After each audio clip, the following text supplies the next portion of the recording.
মধ্যপ্রাচ্যের আকাশে আবারও যুদ্ধের গন্ধ। এবার সরাসরি আমেরিকা ও ইসরায়েলকে চ্যালেঞ্জ ছুড়ে দিল হিজবুল্লাহ নেতৃত্ব।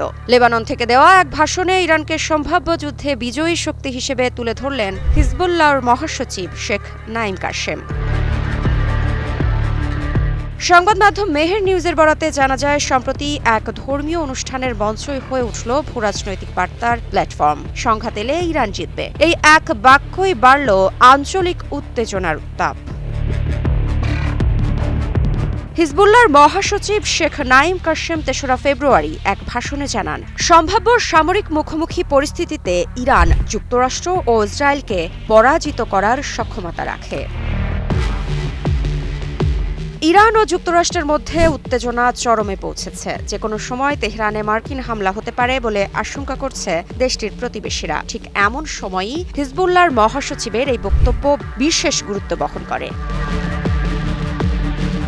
ইরানের প্রক্সি বেল্টে হিজবুল্লাহ বেশ শক্ত একটি পক্ষ, যারা সবসময়ই খামেনির শাসন ব্যবস্থার প্রতি সমর্থন জানিয়ে আসছে। সেই সাথে যুক্তরাষ্ট্র ও ইসরায়েলও তাদের বহুদিনের পুরনো শত্রু বলেই পরিচিত।